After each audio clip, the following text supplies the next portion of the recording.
네, 오늘 말씀 제목을 이렇게 붙여봤어요. 거듭나야 하리라. 네. 요한복음 3장 3절 5절 봅시다. 요한복음 3장 3절 이 말씀은 그 참 유명한 복음이 전개되기 시작하는 첫 번째 설교라고도 볼 수 있겠습니다. 요한복음 3장 3절 5절 제가 읽습니다. 예수께서 대답하여 이르시되 진실로 진실로 내게 이르노니 사람이 거듭나지 아니하면 하나님의 나라를 볼 수 없느니라. 이 말을 들은 니고데모가 다음같이 얘기합니다. 니고데모가 이르되 사람이 늙으면 어떻게 날 수 있사옵나이까? 두 번째 모태에 들어갔다가 날 수 있사옵나이까? 5절 예수님이 대답하십니다. 예수께서 대답하여 이르시되 진실로 진실로 내게 이르노니 사람이 물과 성령으로 나지 아니하면 하나님의 나라에 들어갈 수 없느니라. 자, 니고데모에게 이 말씀을 하셨을 때 니고데모가 이 말씀을 깨달았을까? 무슨 얘기인지 깨닫지 못했어요. 물과 성령으로 태어난다는 것이 무엇인가? 니고데모는 아주 성실히 하나님을 믿는 사람이었습니다. 자, 니고데모는 아주 진실하게 하나님을 믿는 사람이었습니다. 그들은 구원받은 자는 이미 정해져 있다는 이런 사상 속에 있었습니다. 구원은 오직 유대인에게만. 그런데 그 마음속에 성령 하나님은 말씀하십니다. 니고데모야, 이게 다가 아니야. 이런 말씀을 니고데모에게 성령 하나님은 계속 하셨습니다. 그러니까 자기가 참 율법 10계명을 지키느라고 정말로 정직하게 최선을 다해서 10계명을 지켰던 사람이 니고데모입니다. 바리새인이었어요. 돈이 많은 사람이었습니다. 그래서 그가 누리는 모든 것은 내가 하나님의 계명을 충실히 지킴으로 하나님께서 나에게 주신 축복이구나. 내 조상 때부터 이렇기 때문에 나는 이런 축복을 받는다. 이런 생각을 갖고 있었지만 그런가 하면은 한쪽으로 항상 부족함을 느꼈던 니고데모입니다. 만족스럽지가 않아요. 성령 하나님께서 그런 깨달음을 그에게 주십니다. 그래서 그는 용기를 내서 캄캄한 밤 예수를 찾아갑니다. 이제 예수님께서는 그때 이제 실제적인 복음 사업을 시작하고 얼마 안 됐습니다. 어쩌면 예수님께서 그 복음 사업을 시작하고 한 달, 두 달, 그 아주 짧은 시대에 이 니고데모는 그 전에 요단강에서 침례 요한이 하는 소리를 들었던 사람입니다. 또한 그는 아주 성경을 많이 연구하는 사람으로 메시아가 오실 때가 되었는데 이 메시아는 어떻게 오실까? 여러분 지금 오늘날 모든 교회가 예수님이 오신다, 재림하신다 이런 것으로서 사람들은 머리에 예수님 곧 오실 것 같아, 세상은 끝날 것 같아 이런 생각들을 합니다. 근데 두 무리가 있어요. 기쁨으로 그것을 기다리는 자가 있는가 하면은 한 무리는 염려스럽게 세상이 이렇게 끝나면 어떡하지? 이런 생각 속에 있습니다. 그러나 그 당시 유대인들은 지금 사람들이 재림을 기다리는 것보다는 좀 더 적극적으로 메시아를 기다리고 있었습니다. 왜? 주변 상황이 그들에게 편리한 좋은 상황이 아니었기 때문에 로마의 지배를 받고 있었습니다. 그들은 아브라함의 후손으로 정말로 조상 때부터 너희들은 택한 민족이야, 너희들은 택한 민족이야 이런 얘기를 듣고 그 다음에 그 상징으로 택한 민족이라는 것을 확실히 보여주는 사건이 있었습니다. 그것이 무엇이냐? 애굽에서 430년 동안 노예로 살다가 그들은 모세라는 한 사람을 통해서 또 모세가 하나님께서 모세와 같이 하신다는 그 확신 속에서 그들은 광야를 40년 걸려서 옵니다. 그 모든 기록들이 그들은 머릿속에 우리의 조상들이 이런 일이 있었다는 것을 확신해가지고, 그런데 모세의 기록 가운데, 선지자의 기록 가운데 메시아가 오셔서 정말 너희들이 바라는, 내가 원하는 자유의 날, 축복의 날이 올 것이라는 것을 그들은 마음속으로 고대하고 있었습니다. 확실하게. 그래서 그 당시 예수님께서 오셨을 때 유대인들은, 정상적인 유대인들은 곧 메시아가 오신다는 말씀을 그들은 아주 생생하게 기억하면서 살던 사람이었습니다. 거기다가 더 바리새인, 성경을 열심히 보는 사람들 더 말할 것도 없이 그것을 바라고 있었어요. 그러면서도 그들은 메시아가 오시면 이방인들은 그에게는 아주 인간이 아니었어. 그들만이 하나님의 택한 무리라는 이런 자부심 속에 있었던 그들에게, 그런데 니고데모는 그러면서도 마음의 부족함을 느꼈던 사람이에요. 왜? 그가 간절히 하나님의 말씀 안에서 살기를 원할 때 하나님께서는 성령 하나님을 보내주셔서 그에게 말씀하여 주셨던 것입니다. 자, 이런 상황 속에서 그가 예수님을 만나러 갑니다. 예수님께서는 그의 마음을 아십니다. 이 정도면 나는 됐지 않았을까? 이런 자부심 속에 있었던 니고데모에게, 야, 내가 거듭나지 않으면 하나님의 나라를 볼 수가 없어. 그런 확실하게 나는 하나님의 나라에 갈 것이라는 그 확신 속에 있었던 니고데모에게 네가 거듭나야, 다시 태어나야 한다는 말씀하실 때 너무나도 황당했습니다. 그래서 니고데모의 질문이, 아니 나이 들어서 어떻게 다시 태어납니까? 이런 질문하는 것이에요. 그때 예수님께서는 조금 더 그것을 좀 깊이 들어가면서 내일과 왜 그것이 5절의 말씀입니다. 자, 예수님께서 대답하여 이르시되 진실로 진실로 내게 이르노니, 자, 진실로 진실로 내게 이르노니 사람이, 자 거기에요, 물과 성령으로 나지 아니하면 하나님 나라에 들어갈 수 없다. 물과 뭐예요? 성령으로. 자, 니고데모가 이 말씀을 들었을 때 깨닫지 못했습니다. 그래서 깨닫지 못한 니고데모를 아십니다. 그래서 예수님께서 다시 조금 더 깊이 설명해 주십니다. 그러면서 하신 말씀이 14절, 모세가 광야에서 뱀을 든 것 같이 인자도 들려야 하리니. 자, 광야에서 모세가 든 구리뱀, 그 스토리는 유대인들에게는 너무나도 익숙한 말씀이었습니다. 광야에서 우리 조상들이 불평하다가 뱀에 물렸을 때 모세가 구리뱀을 만들었고 그 구리뱀을 본 자마다 살았다. 그들은 구리뱀에 물려서 발이 썩어가고 죽어갈 때 약을 구했습니다. 하나님 살려주세요. 그러면서도 우리 병나면 뭘 찾습니까? 약을 찾잖아요. 의사를 찾아요.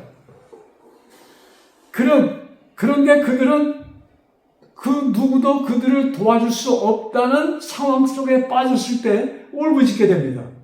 그때 하나님께서 모세를 통하여 구리뱀을 만들고 보라. 보는 자는 살 것이다.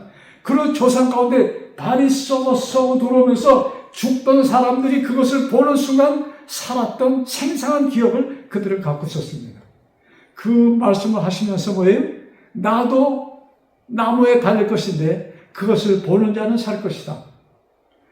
니고데모는 그 얘기를 듣고 집으로 갑니다. 그 말씀이 그의 머리를 항상, 나도 구리뱀이 장대에 달린 것처럼 내가 나무에 달릴 것이다. 내가 달린 그 순간 나를 보는 자는 살 것이다. 이 얘기를 니고데모는 그것이 무엇일까? 그러면서 3년이라는 세월이 지납니다. 근데 어느 날 뜻밖의 그 교회 지도자들, 제사장들, 또 바리새인들, 많은 사람들에 의해서 예수님이 잡히고 십자가에 사형을 당한다는 소식을 니고데모도 듣게, 그것을 회의하기 전에 니고데모는 한번 그 회의 때 그것을 방해한 적이 있어요. 그러니까 사실 유대인들이, 그 사내들인 회원들이, 오늘날 국회의원입니다. 야, 너도 나사렛 예수파야? 이런 공격을 받았던 적이 한 번 있어요. 그러니까는 이제 적극적으로 예수를 죽여야 된다는 그런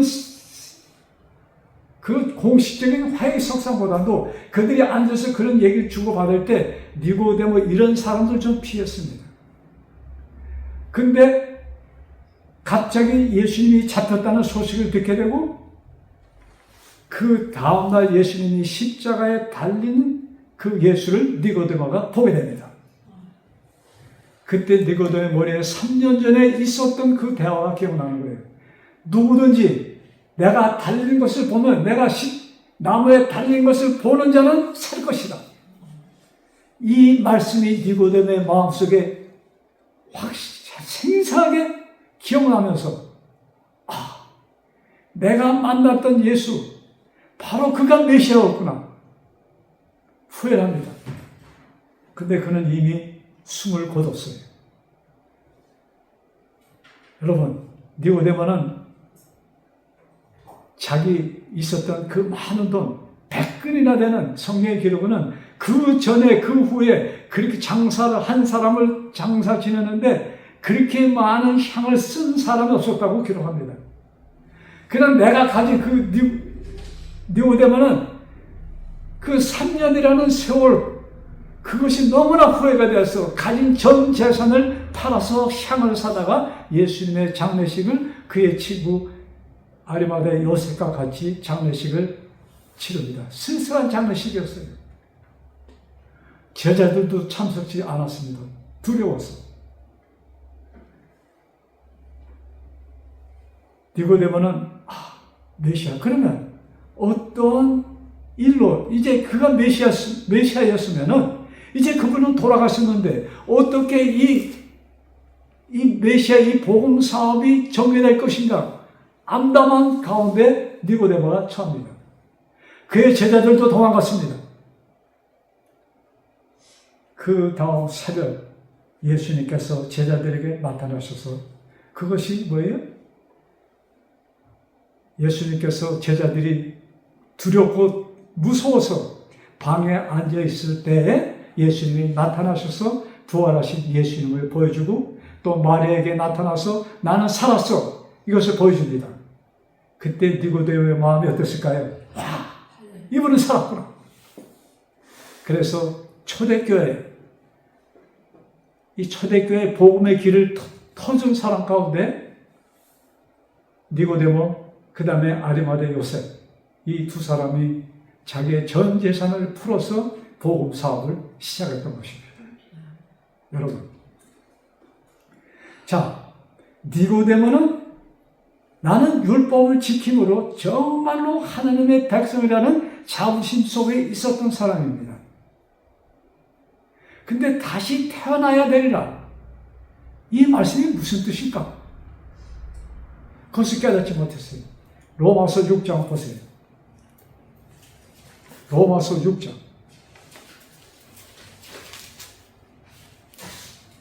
우리가 이 거듭나서 태어난다는 이 말씀의 뜻을 우리가 깨달아야 됩니다. 자, 요 로마서 6장 3절, 4절, 5절까지 봅니다. 무릇 그리스도 예수와 합하여 침례를 받은 우리는 그의 죽으심과 합하여 침례를 받은 줄을 알지 못하느냐. 예수님께서 니고데모에게 물과 성령으로 거듭나야 된다, 이런 말씀하십니다. 물과 성령으로. 그러면 물로 침례를 물로 거듭나는 것. 그에게는 침례는 요단강에서 요한이 주던 침례를 그들은 알고 있었습니다. 근데 그러면 성령으로 거듭난다, 물로 거듭난다, 이것이 무엇을 뜻하는 것인가? 자, 로마서 6장 3절. 무릇 그리스도 예수와 합하여 침례를 받은 우리는 그의 죽으심과 합하여 침례를 받은 줄을 알지 못하느냐.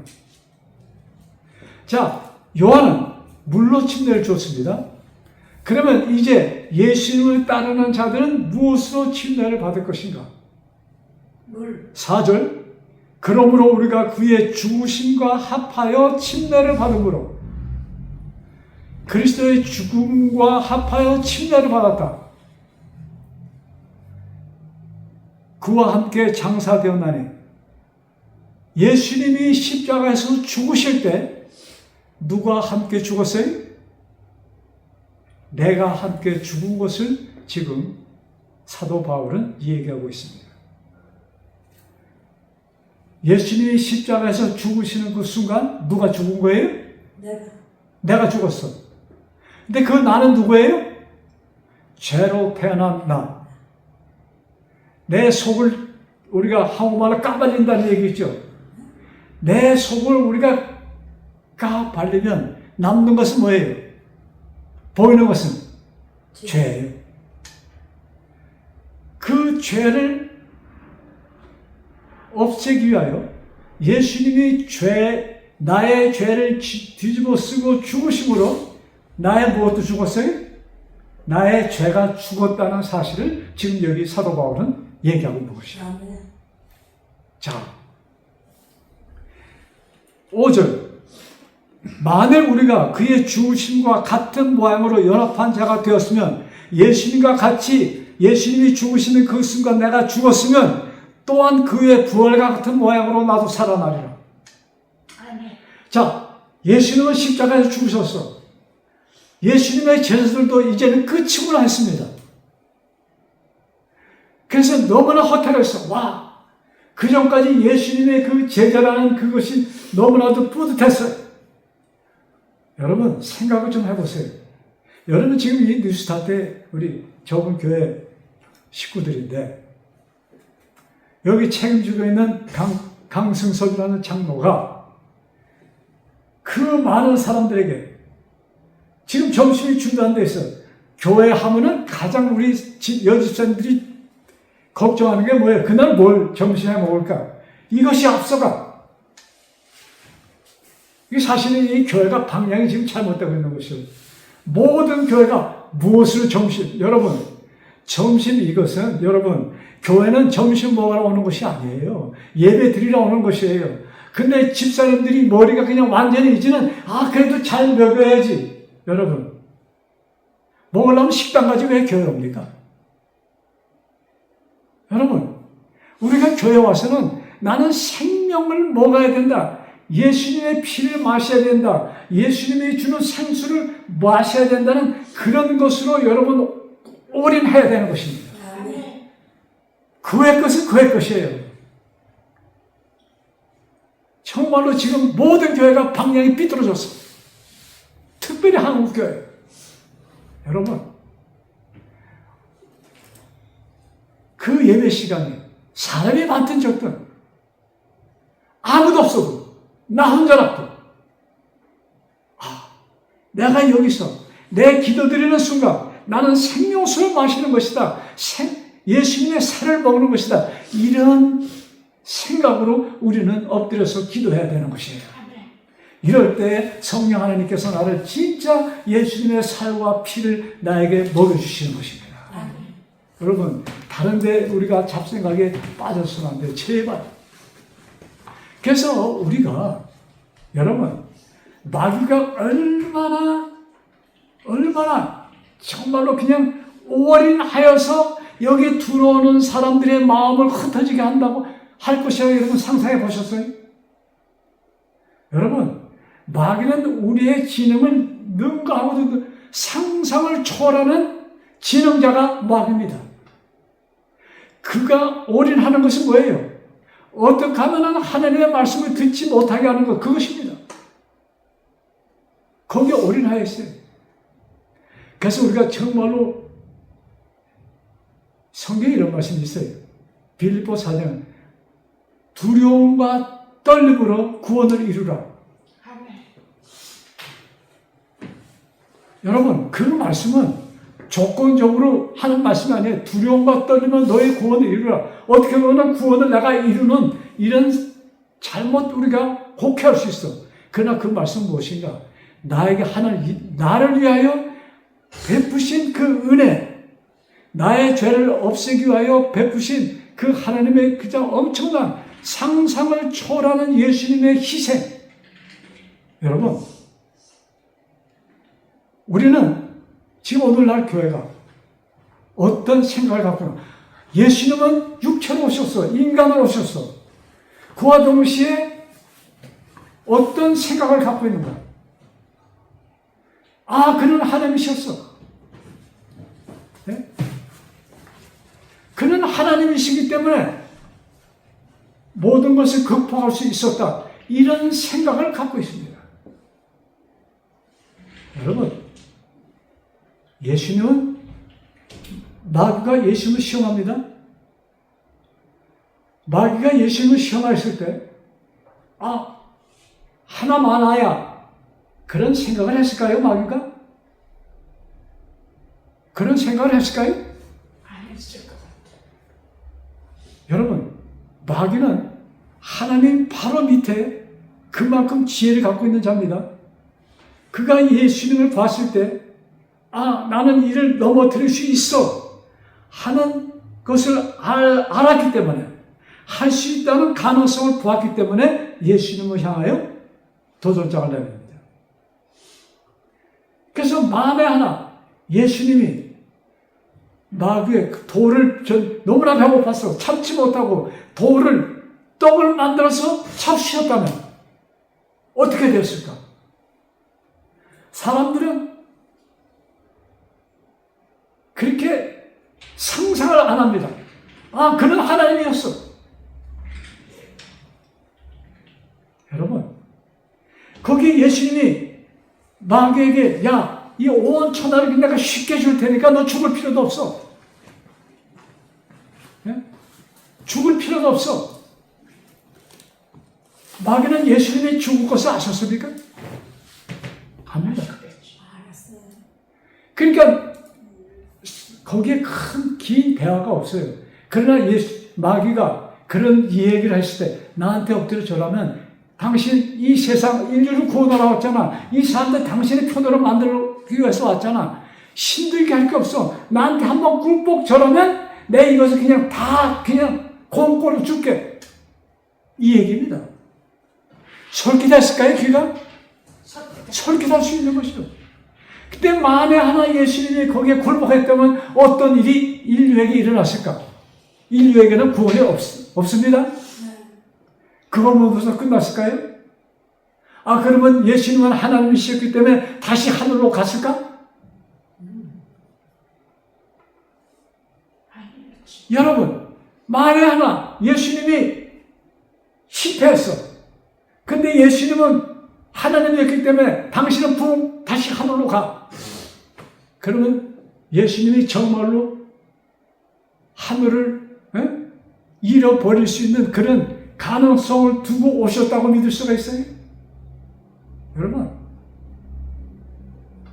예수님, 하나님, 아버지 하나님, 예수님, 성령님, 이 삼위일체 하나님이 인류를 구원하기 위하여 내민 도전장은 당신들의 생명을 걸고 우리를 구원하신 사건입니다. 아멘. 만에 하나 예수님이 실패했다면 이 지구의 주인이 누가 됩니까? 사돈. 마귀가 됩니다. 거기서 끝날까요? 우주의 도전장을 내밉니다. 온 우주의 파멸의 순간이 될 것입니다. 그만큼 나를 구원하기 위하여 하나님께서 베푸신 이 희생, 이 도전장은 형용할 수 없는 그런 큰 사건이었습니다. 자, 여기에 그의 죽으심과 같이 내가 어떻게 됐어요? 십자가에서 내가 죽었어. 근데 거기에 십자가에 죽은 나는 누구예요? 나의 모든 죄를 없앴다는 얘기입니다. 그래서 여러분, 예레미야 31장 31절부터 34절에 나오는 새 언약, 여러분, 유대인들은 옛 언약, 율법에 꽉 차 있으면 율법을 지키면 어떻게 해요? 하나님의 백성으로 남아있다는 그런 사상 속에 꽉 차 있는 그들에게 야, 내가 이제 새 언약을 주노니 새 언약은 무엇이냐? 내가 너희들의 죄를 하나도 기억지 아니할 것이다. 무슨 뜻이에요? 내가 너희들의 죄를 다 용서해 줬어. 옛날 죄 기억할 거 없어. 이 얘기입니다. 이것이 새 언약이에요. 옛 언약은 모세를 통하여 준 십계명의 말씀들은 사람들이 어떻게 깨달았어요?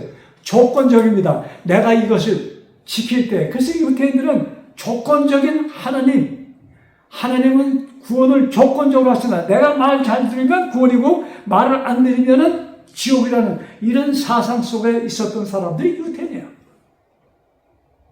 근데 지금 예수님을 오셔서 무엇을 지금 전하고 있어요? 자, 니고데모가 예수님과 만나서 그 얘기를 들었습니다. 그는 3년 동안 예수님의 그 행적을 멀리서 바라봅니다. 예수님이 요구하는 것이 있었어요. 그날 밤 예수님을 만났을 때 니고데모에게 무슨 얘기를 합니까? 나는 너희들을 구원하러 왔어. 그러면서 유명한 요한복음 3장 16절 하나님이 세상을 뭐예요? 이처럼 사랑하사. 그 이처럼이라는 말씀 속에 뭐예요? 나의 생명을 주고 나는 너를 구원할 것이야 이 얘기입니다. 이처럼 사랑하사 독생자를 주셨으니 이는 뭐예요? 누구든지 거기에 이걸 집어넣어야 돼요. 누구든지 성경에 요한일서 4장 또 고린도 후서 5장 17절에 보면 누구든지라는 말씀이 기록되어 있습니다. 그 말씀이 얼마나 감사한지. 여러분 누구든지 하실 때 거기에 누가 포함돼요? 내가 포함되는 거예요. 누구든지. 나는 미리 정해놓지 않았어. 누구든지 나를 믿으면 누구든지 나를 믿으면 멸망치 않고 영생을 얻을 것이다. 여러분 이 복음의 말씀을 니고데모에게 들려주십니다. 니고데모는 그 말씀이 무엇인가 3년 동안 고민합니다. 그러다가 예수님이 십자가에 운명하시는 그 모습을 보는 순간 바로 이분이 메시아였구나. 그래서 다 제자들이 도망갔는데 니고데모가 그 보따리를 두고 예수님이 가서 그의 친구 요셉과 같이 장례식을 베풀어 줍니다. 이것이 복음이야. 여러분, 이 복음이 여러분의 것이 되기를 바랍니다. 아멘. 하나님께서 나를 구원하시기 위하여 주신 그 희생은 우리가 말로 형용할 수 없는 그 희생. 온 우주와 나의 생명을 바꿨다고도 볼 수 있는 그런 희생입니다. 아멘. 여러분, 우리 갈라디아 3장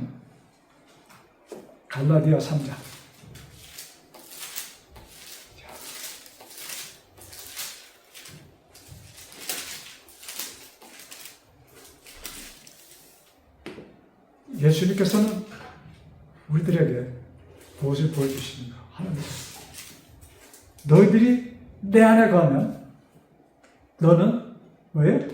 하나님 안에. 그래서 예수님이 치르신 그 희생을 받아들이는 자는 하나님의 아들이 되는 권세를 주셨다는 말씀이 요한복음 1장 12절에 기록되어 있습니다. 예수님이 요한복음 1장에 보면은 찾지 않으셔도 됩니다. 예수님이 무슨 말씀하십니까?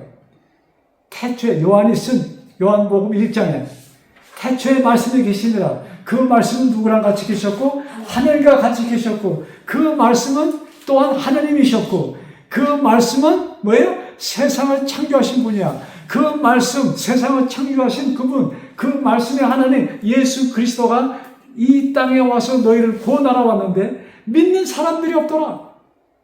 그런데 누구든지 믿는 자에게는 하나님의 아들이 되는 딸이 되는 권세를 내가 주었노라 하는 약속의 말씀을 그는 기록합니다. 아멘.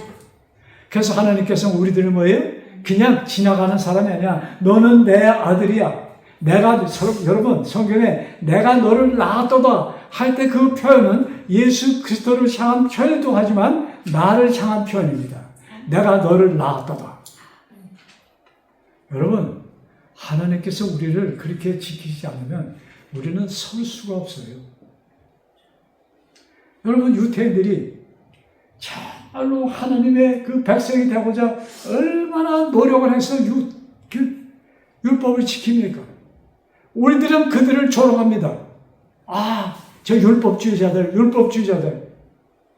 여러분, 지금 기독교인 가운데 유대인처럼 열심히 하나님의 백성이 되고자 그렇게 노력했던 사람이 있으면 몇 명이나 될까요? 우리들은 그들을 저 하나님이 왔는데 그것도 못 알아보고 저런 돌대가리들 이런 생각, 아마도 그런 생각을 품습니다. 그러나 그들은 정말로 온 정성을 다하여 하나님을 섬겼던 백성들입니다. 그런데 여러분, 마귀는 열심히 믿는 자는 믿는 방향으로 삐뚤어나가게 합니다. 잘 들으세요. 그리고 믿지 않는 사람은 완전히 저축을 가게 합니다. 유대인들은 어디 빠졌어요? 열심히 믿고자 하는 그것을 이용해서 하나님을 잘못 소개합니다. 하나님은 어떤 하나님을 봤어요? 조건적인 하나님으로 봅니다. 니고데모가 그런 사람이었어요. 율법을 나는 잘 지키니까 나는 하나님의 백성이야. 이런 자부심 속에 있었던 사람입니다. 성경에 아주 그냥 율법을 내가 잘 지키고 나는 나야말로 정말로 하나님의 백성이라는 자부심 속에 있었던 한 사람이 있습니다. 그게 누구냐면 사울이었습니다. 나중에 사도 바울이 된 사람. 여러분, 우리 이 말씀 보고 계속합시다. 로마서 7장 펴보세요. 로마서 7장 9절. 참 이 말씀 보면은 이해를 잘 하기가 힘든 말씀이 기록되어 있습니다. 자, 로마서 7장 9절. 로마서는 사도 바울이 로마에 있는 교인들에게 보낸 편지서입니다. 자, 9절 제가 읽을게요. 성경 찾으셨어요? 예. 찾았으면 같이 한번 읽어볼까요? 예. 자, 로마서 7장 9절 시작.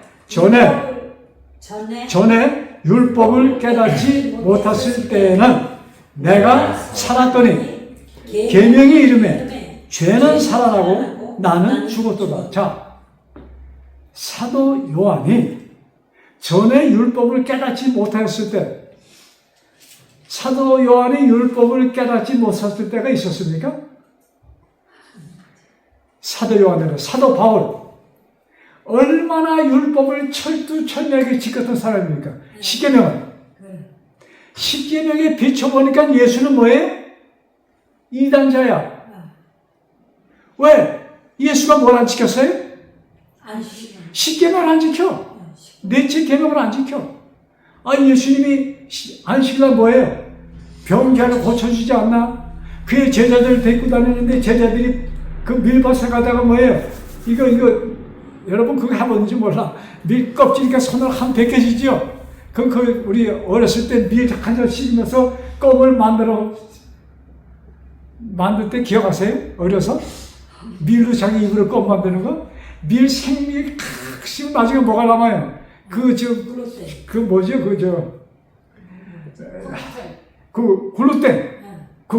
밀고기라고 하잖아요. 밀고기가 껌처럼 그냥 씹히지도 않고 그냥 계속 있지 않아요? 여러분, 예수님의 제자들이 배가 고파서 가니까 밀밭 사이에 가서 좀 먹었어. 근데 그날이 무슨 날이에요? 안식일이야. 근데 예수님 가만 계시거든? 아마 예수님도 좀 드셨는지 모르지? 그러니까 제 옆에 주변 사람들이 뭐래요? 당신들 안식일에 추수하고 다녔어.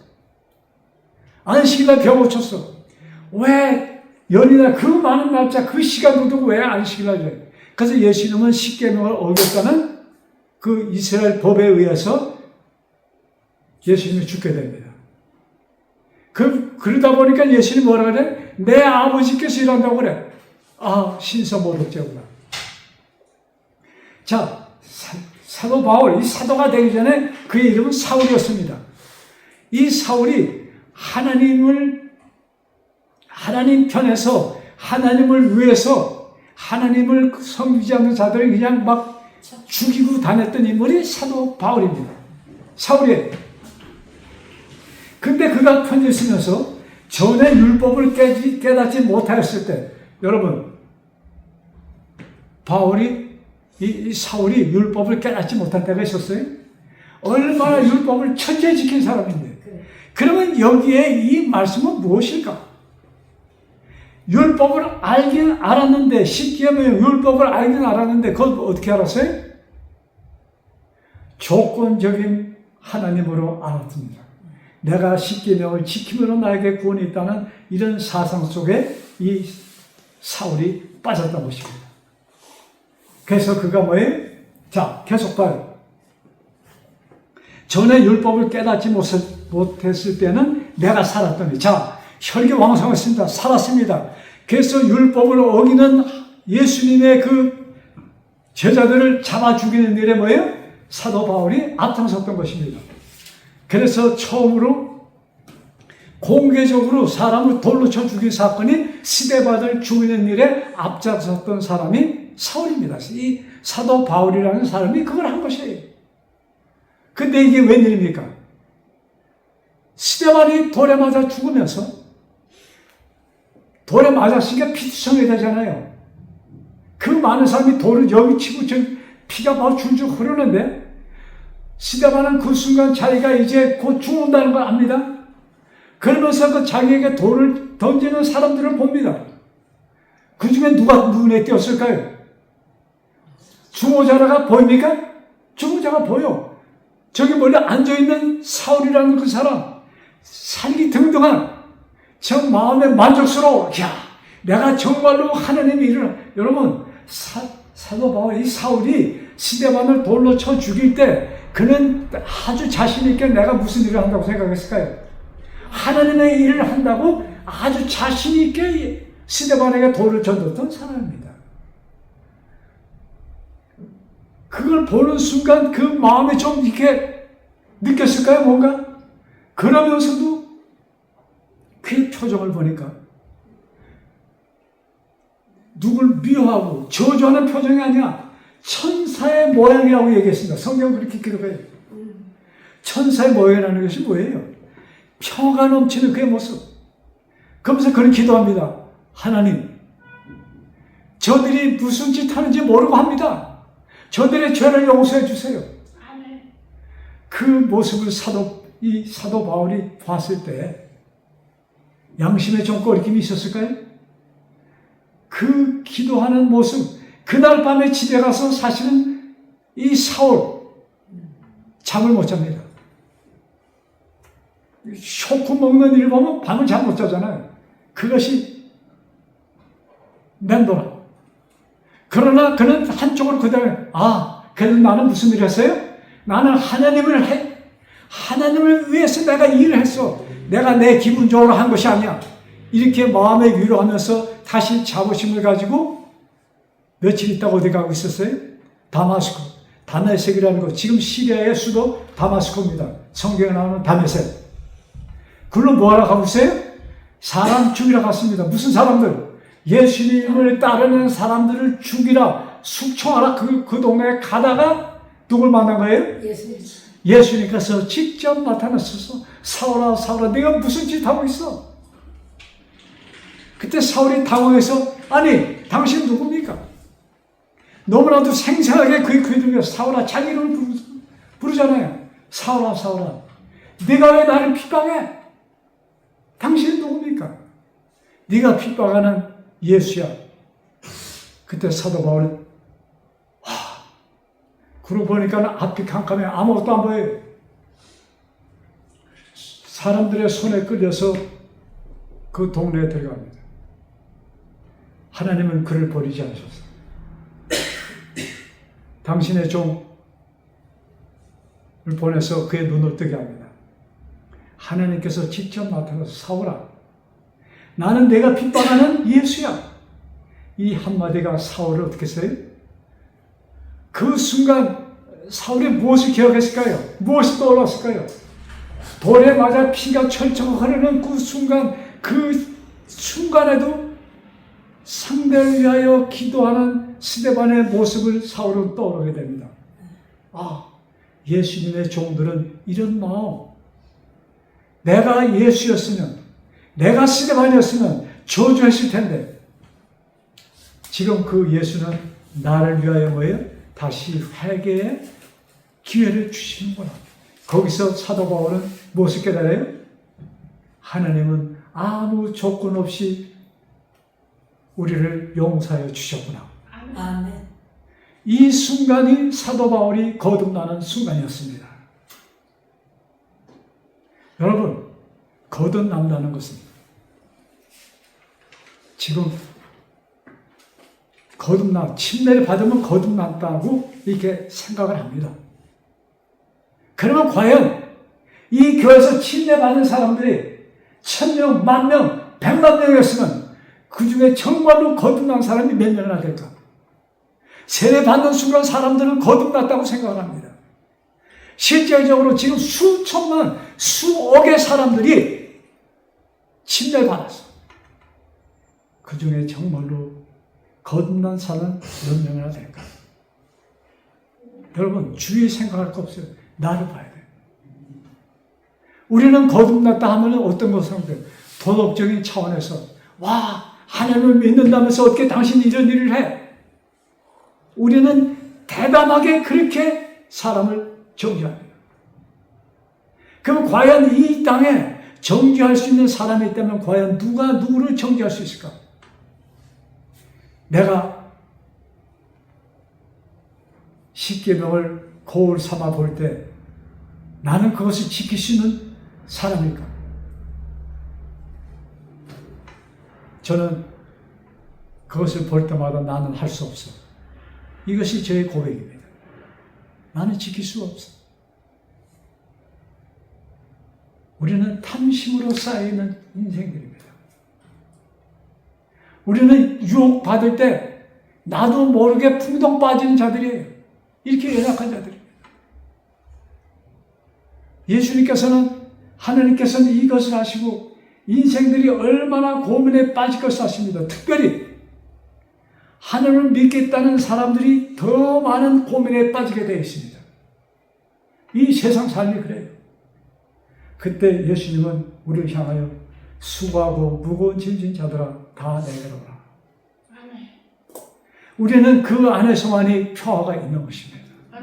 내가 어떤 고통을 당하자 할지라도 하나님은 나와 같이 계심을 우리가 인식하시기 바랍니다. 아멘. 여러분, 그 하나님이 나의 하나님이 될 때, 하나님은 나에게 뭐예요? 아무 조건 없이 사도 바울을 구원해 주신 그 하나님, 사도 바울을 거듭나게 해 주신 그 하나님, 니고데모를 거듭나게 해 주신 그 하나님은 나를 이 시간 오셔서 나로 하여금 거듭나게 하시고 나로 하여금 하나님의 아들임을 확인해 주는 분이 하나님이신 것입니다.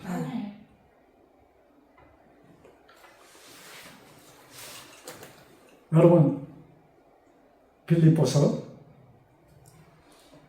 자, 그 말씀 보기 전에 우리 요한복음 15장 좀 다시 볼게요. 요한복음 15장. 요한복음 15장은 예수님의 마지막 설교문입니다.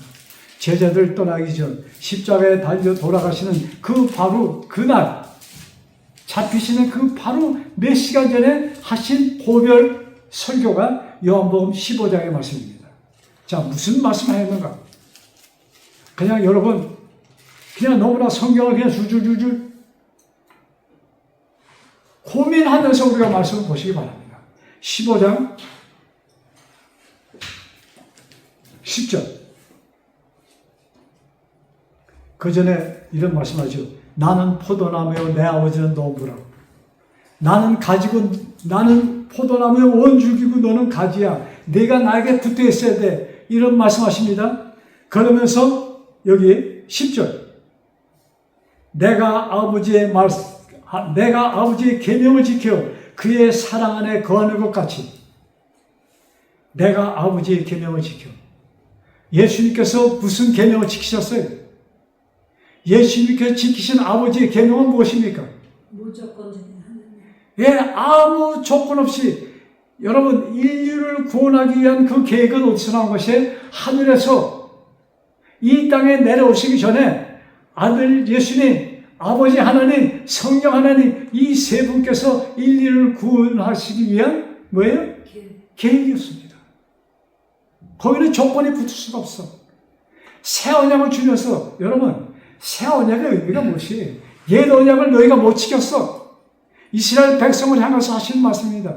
너희는 내가 너희들을 나의 아내처럼 신부처럼 내가 너희를 달았는데 너희들은 나를 저버렸어. 그 다음에 하나님께서 깨닫는 것이 있어요. 아, 사람들은 안 되는구나.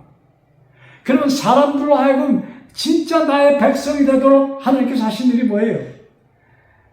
그들은 지킬 수 없어. 내가 가서 그들 대신 지켜주고 그들이 지은 죄 대신에 내가 죽고 그들에게 구원을 베푸는 것이 하나님의 계획이었습니다. 그것을 이루신 것이에요. 그것을 이루신, 그것이 하나님의 뭐예요? 계명을 지킨 것입니다. 예수님이 누구의 계명을 지켰어요? 아버지 하나님의 계명을 지켰어. 너희들도 그 계명을 지키면, 우리가 어떻게 계명을 지키는가? 그 예수를 하나님의 아들이요 구세주로 받아들이는 순간 그의 계명을 지키는 것입니다. 아멘. 여러분 요한 1서 한번 보세요. 요한 1서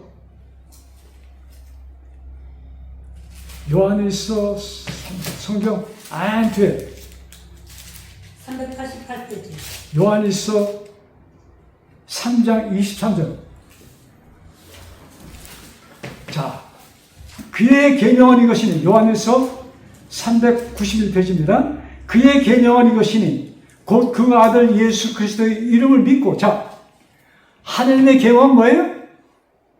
예수 그리스도의 이름을 어떻게 하는 거예요? 믿고. 예수 그리스도가 메시아라는 것을 믿는 것이 하나님의 계명을 지키는 것이다, 이것입니다. 아멘. 자, 예수 그리스도가 구세주라는 걸 믿는 것이 뭐예요?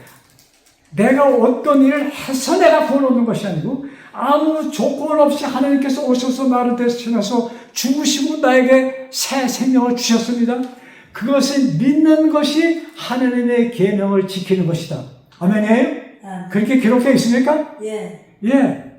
자, 그의 계명은 이것이니 곧 그 아들 예수 그리스도의 이름을 믿고 그가 우리에게 주신 계명대로 서로 사랑할 것이니라.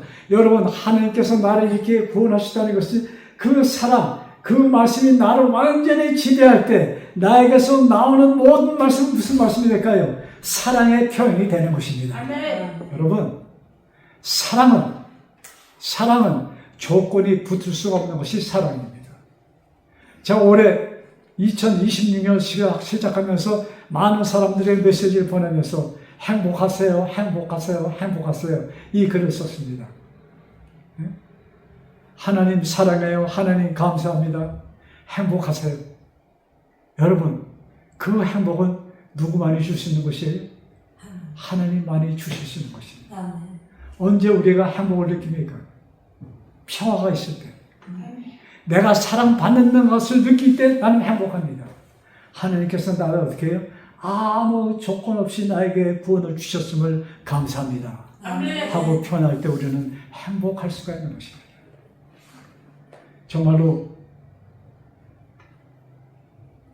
이 26년이 이제 시작하잖아요. 정말로 행복한 이 한 해가 되기를 바랍니다. 아멘.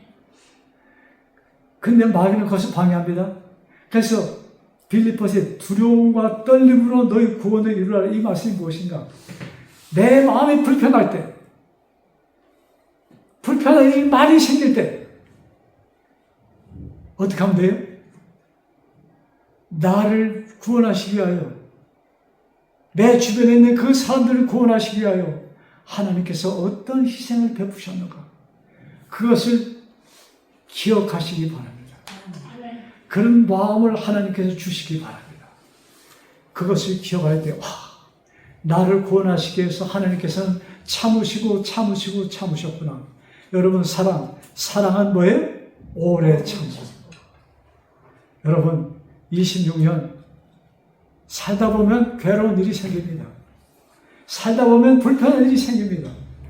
그때마다 여러분, 사랑은 오래 참고, 하나님께서 오래 참으시기 때문에 나 같은 인생을 구원하여 주셨구나, 이 말씀을 생각하면서 하나님의 사랑의 행복을 느끼는 우리 모두 되기를 간절히 바라면서 오늘의 말씀을 마칩니다.